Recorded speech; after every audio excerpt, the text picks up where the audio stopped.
Windows installation of MarcEditor spoken tutorial tule swagatam. A tutorial tut ami 64-bit Windows machine etat MarcEditor install koribolo hikim. A tutorial to record koribolo moi bebohar korisu Windows 10 Pro operating system aru Firefox web browser. A tutorial to library staffৰ বাবে সকলোতকৈ উপযুক্ত। আগবঢ়াৰ আগতে অনুগ্ৰহ কৰি আপোনাৰ মেচিনত নিম্নখিনি থকাটো নিশ্চিত কৰক। Windows 10, 8 বা 7 যিকোনো ৱেব ব্ৰাউজাৰ যেনে ইণ্টাৰনেট এক্সপ্লৰাৰ, ফায়াৰফক্স বা গুগল ক্ৰোম। আপোনাৰ লাইব্ৰেৰীত এক্সেল স্প্ৰেডশ্বীট এটাত লাইব্ৰেৰী ৰেকৰ্ডছ থাকিব পাৰে। আৰু আপোনাৰ লাইব্ৰেৰী এতিয়া কোহা লাইব্ৰেৰী মেনেজমেণ্ট চিষ্টেমলৈ মাইগ্ৰেট হ'ল। গতিকে সকলোখিনি ৰেকৰ্ড এক্সেলৰ পৰা মাৰ্ক ফৰ্মেটলৈ পৰিৱৰ্তন কৰিব লাগিব। এইটো জনা দৰকাৰ যে এক্সেল স্প্ৰেডশ্বীটত থকা ৰেকৰ্ডখিনি প্ৰথমে মাৰ্ক ফৰ্মেটলৈ পৰিৱৰ্তন কৰিব লাগিব আৰু পাছত কোহালৈ ইম্পৰ্ট কৰিব লাগিব।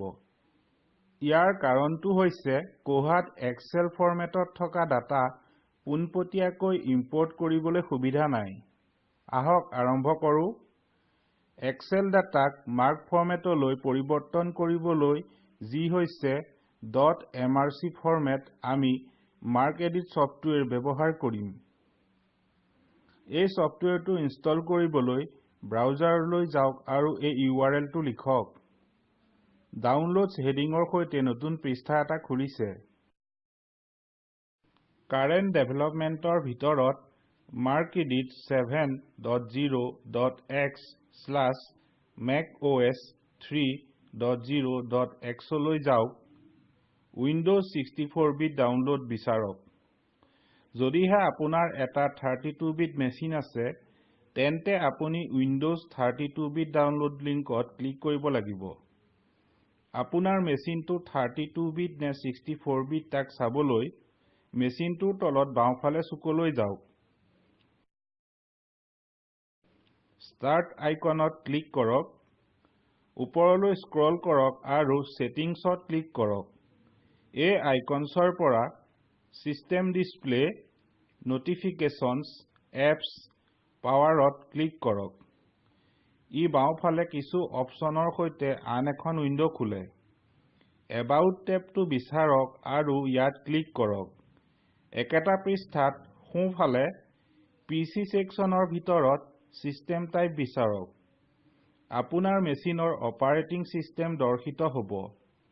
মোৰ মেচিনৰ বাবে ই কয় 64-bit operating system x64 based processor. সবিশেষ পঢ়াৰ পাছত উইণ্ডখন বন্ধ কৰক। তাক কৰিবলৈ ওপৰত সোঁফালে চুকলৈ যাওক আৰু ক্ৰছ চিহ্নত ক্লিক কৰক। আমি পুনৰ একেটা পৃষ্ঠা ডাউনলোডছলৈ ঘূৰি আহিম।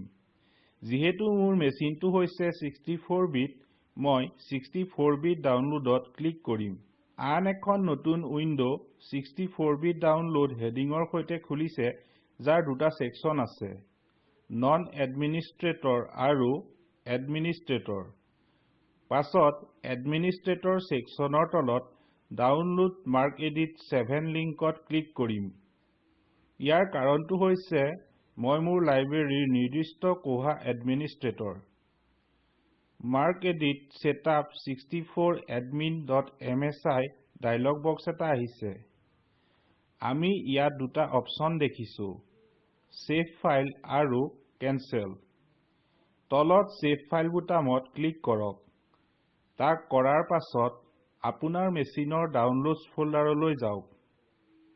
ইয়াত আপুনি দেখিছে যে MarcEdit Setup 64 admin.msi ফাইলটো ছেভ কৰা হ'ল।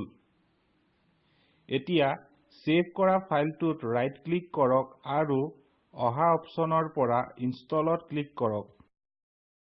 ইউজাৰ একাউণ্ট কণ্ট্ৰল ডায়লগ বক্সত Yes-ত ক্লিক কৰক। Welcome to the MarcEdit 7 Setup Wizard নামৰ আন এখন উইণ্ড আহিছে। পৃষ্ঠাটোৰ তলত নেক্সট বুটামত ক্লিক কৰক লাইসেন্স এগ্ৰিমেন্ট টাইটেলৰ সৈতে আন এখন নতুন উইন্ডো আহিছে লাইসেন্স এগ্ৰিমেন্ট সাৱধানে পঢ়ক আৰু I do not agree আৰু I agree অপচন দুটাৰ পৰা I agree ৰেডিঅ বুটামত ক্লিক কৰক পাছত উইন্ডোখনৰ তলত নেক্সট বুটামত ক্লিক কৰক Select Installation Folder নামৰ নতুন উইন্ডো এখন আহিছে ই ফোল্ডাৰৰ পাথটো দেখুৱাই য'ত ইনষ্টল কৰা সফটৱেৰটো সেভ হ'ব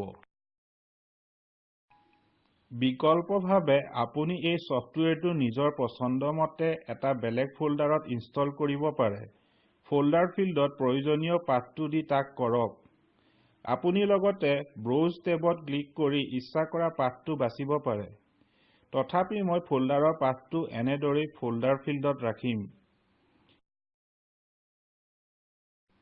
এতিয়া উইন্ডোখনৰ তলত নেক্সট বুটামত ক্লিক কৰক আন এখন নতুন উইন্ডো কনফাৰ্ম ইনষ্টলেচন আহিছে এতিয়া একেখন উইন্ডোৰ তলত নেক্সট বুটামত ক্লিক কৰক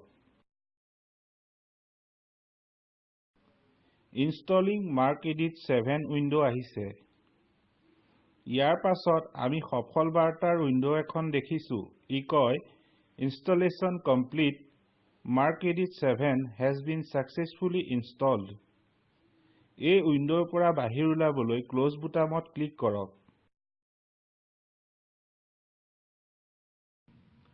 MarcEdit 7.0.250 by Terry Reese টাইটেলৰ সৈতে উইন্ডো এখন আহিছে এতিয়া খোল খোৱা সকলো উইন্ডো মিনিমাইজ কৰক আপুনি ডেস্কটপত শৰ্টকাট এটা দেখিবলৈ পাব ইয়াৰ সৈতে আমি 64 বিট উইন্ডোজ মেচিন এটাৰ ডেস্কটপত MarcEditor সফলভাৱে ইনষ্টল কৰিলো তলৰ লিংকৰ ভিডিঅটোৱে স্পোকেন টিউটৰিয়েল প্ৰকল্পৰ মূল ভাৱ দৰ্শায় অনুগ্ৰহ কৰি ইয়াক ডাউনলোড কৰি চাওক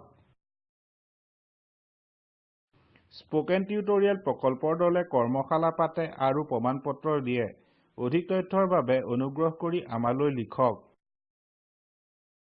অনুগ্ৰহ কৰি সময়ৰ লগত আপোনাৰ প্ৰশ্ন এই ফৰামত পোষ্ট কৰক স্পোকেন টিউটৰিয়েল প্ৰকল্প এনিমি আইচিটি এমএচআৰডি ভাৰত চৰকাৰৰ দ্বাৰা সমৰ্থিত এই মিছনৰ বিষয়ে অধিক তথ্য এই লিংকত উপলব্ধ মই মৌচুম হাজৰিকা সংযোগ কৰাৰ বাবে ধন্যবাদ